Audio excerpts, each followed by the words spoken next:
Ya, assalamualaikum warahmatullahi wabarakatuh. Perkenalkan, saya Kimi Faralon Putra sebagai moderator dari kelompok 5 dan sebagai perwakilan kelompok dari kelompok 5 dalam proyek OSPIS di dari Oceanografi C. Oke, jadi di sini kita akan melakukan pembahasan ya teman-teman. Jadi pertama kita kecilin dulu kameranya. Terus habis itu kita ganti ya teman-teman. Oh iya, sabar ya teman-teman, taskbarnya lupa ditunjukin. Kita tunjukin aja sekalian. Oke, sip. Mantap ya, mantap ya. Prak, mantap kan, mantap kan. Oke, Sen. Makasih ya, makasih ya, makasih. Oke, kita lanjut ke pembahasan. Pertama ada metode Lagrange. Silahkan untuk yang menjelaskan metode Lagrange. Nah, jadi intinya metode Lagrange itu metode yang pengukuran arus yang dilakukan dengan cara mengamati gerakan arus permukaan dari satu titik ke titik berikutnya. Nah, metode ini itu mengharuskan pengamatan untuk menghitung jarak dari vektor dan pemindahannya. Nah, pengamatan ini dilakukan dengan rentan waktu tertentu. Nah, pada data yang kita miliki, jadi kayak kita tuh menggunakan data tuh hanya di bagian XP sama YP. Nah, apa sih XP sama YP itu?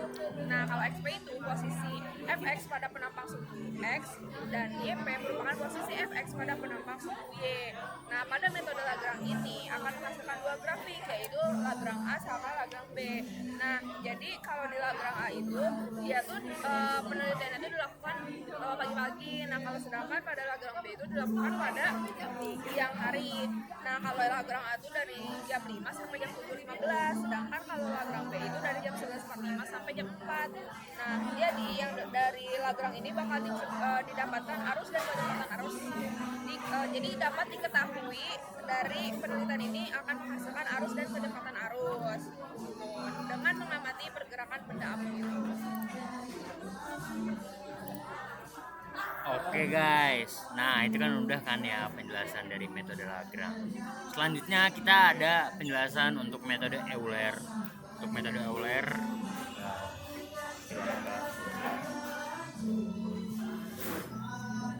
Gue metodenya kecoklit kayaknya kesimpulan deh. Selanjutnya ada metode Euler.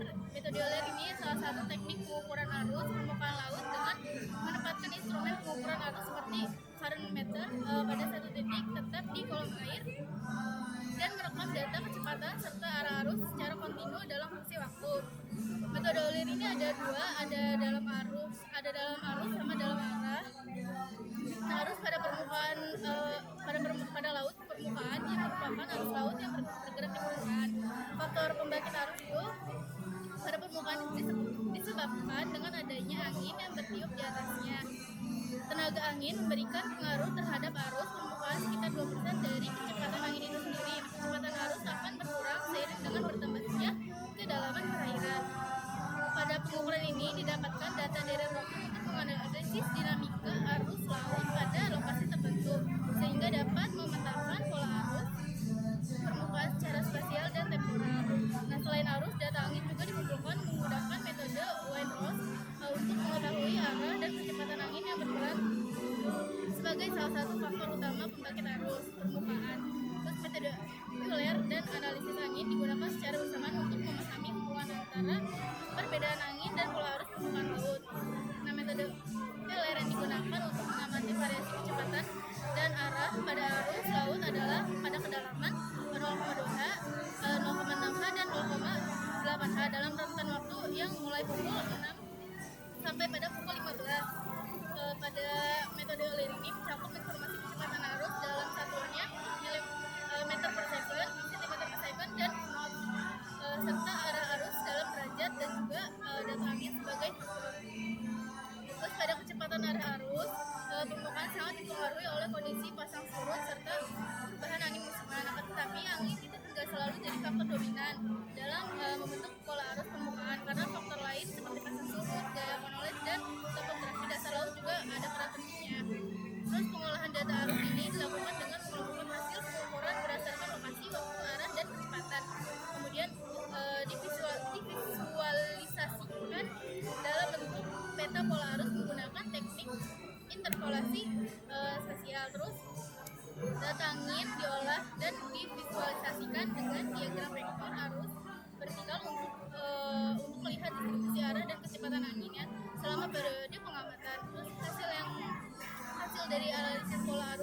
Permukaan ini juga sangat penting untuk memahami lebih lanjut tentang stabilitas pantai, terus pengelolaan kawasan pantai dan laut maupun untuk pengendalian lingkungan pesisir. Sehubungan dengan hal tersebut, maka penelitian ini juga dilakukan untuk mengetahui pola pergerakan arus juga. Terus informasi tentang arus tersebut juga sangat bermanfaat bagi instansi terkait dalam melakukan perencanaan pembangunan wilayah pesisir dan laut. Kutipan jurnal yang saya ambil adalah kutipan dari Fadila et al. 2021 dari jurnal yang saya pakai juga untuk modul 2. Oke guys, itu dia penjelasan untuk metode Euler ya. Selanjutnya ada penjelasan perbandingan metode Lagrange dan metode Euler. Nah, saya akan menjelaskan metode Lagrange dan metode Euler pada kali ini.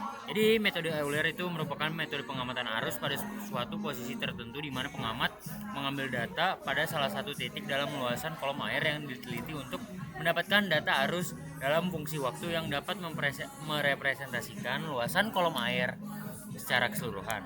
Nah, metode ini dilakukan jika daerah yang diteliti terlalu luas untuk diamati. Jadi, mereka tuh menelitinya tuh secara menyeluruh dalam satu waktu. Sedangkan kalau metode Lagrange, dia tuh pengukuran arus tuh yang dilakukan dengan cara mengamati gerakan arus permukaan dari satu titik ke titik berikutnya. Ya, metode ini tuh mengharuskan pengamat untuk menghitung jarak dan vektor perpindahannya. Jadi kalau bisa dibuat kesimpulan ya, dua metode ini tuh mereka aslinya mencari hal yang sama, cuma pendekatan mereka tuh berbeda. Jadi kalau untuk Euler itu tuh untuk lebih memudahkan mencari kayak profil kecepatan dan kepadatan suatu daerah. Sedangkan kalau yang Lagrange itu tuh dia lebih ke partikel. Jadi misal partikelnya tuh modelan kayak sampah laut. Nah, itu kan dia pasti kan digerakin sama arus laut ya. Jadi begitu ya teman-teman. Jadi tergantung kalian mau ngambil bagian untuk meneliti apa. Jadi kita di sini menggunakan dua-duanya. Oke, selanjutnya ada arus pasang surut dan arus residu. Dipersilakan. Ya. Kesimpulan pada dia. Sekarang saya akan menjelaskan lebih mengenai bagaimana kedua arus ini mempengaruhi ekosistemnya, pesisir dan keberlanjutannya.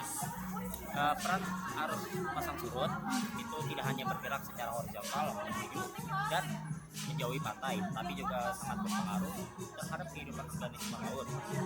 Misalnya perubahan kecepatan dan arah arus ini membantu migrasi ikan dan plankton ke daerah-daerah tertentu yang lebih cocok untuk berkembang biak atau mencari makan. Selain itu, arus ini juga menciptakan zona pencampuran air yang kaya akan oksigen dan nutrien, sehingga mendukung pertumbuhan organisme-organisme laut seperti terumbu karang dan ganggang. Nah, sementara untuk arus residu ini berbeda dengan arus pasang surut yang bersifat sementara dan berubah. Arus residu merupakan arus yang relatif lebih stabil dan merupakan hasil akhir setelah gaya-gaya pasang surut dihilangkan.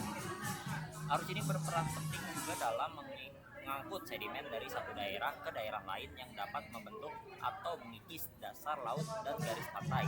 Selain itu, arus residu ini juga membantu menyebarkan zat-zat kimia dan nutrien yang penting untuk proses biokimia di laut sehingga menjaga keseimbangan ekosistem secara keseluruhan.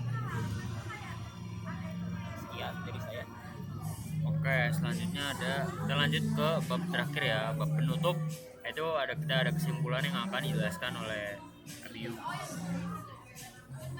Oke, di modul 3 ini kita ada 4 kesimpulan yang bisa kita ambil. Yang pertama yaitu kita mahasiswa dapat memahami dan membedakan antara arus pasang surut dan arus residu. Yaitu arus pasang surut merupakan arus yang terjadi akibat gerakan air laut yang naik dan turun. Sedangkan arus residu itu muncul karena pengaruh elemen lain seperti angin, suhu, dan kepadatan air. Yang kedua, mahasiswa menggambarkan penentuan sistem koordinat yang akan digunakan dalam berhitungan melalui sumbu X, Y, dan Z. Sumbu X itu menyatakan bahwa arah zona yang bergerak ke arah timur sejajar dengan garis lintang. Sumbu Y itu menyatakan arah meridional yang bergerak ke arah utara dan sejajar dengan garis bujur. Dan yang terakhir sumbu Y merupakan sumbu Z adalah arah vertikal yang bergerak dari atas ke bawah maupun sebaliknya. Yang ketiga, mahasiswa dapat memahami metode pengukuran pengolahan data serta analisis mengenai arus permukaan. Yang keempat, terakhir adalah mahasiswa mampu memahami pola sirkulasi arus permukaan laut global beserta mekanisme terbentuknya sifat dan karakteristik arus permukaan laut. Baik, terima kasih ya pada teman-teman yang telah menyaksikan video pembahasan dari kelompok 5 kali ini. Oke guys, jadi untuk pembahasan pada modul 3 sudah ya kita sudahi. Kita akhiri di sini. Cukup sekian, terima kasih. Mohon maaf bila ada salah. Wabillahi taufiq wal hidayah. Wassalamualaikum warahmatullahi wabarakatuh.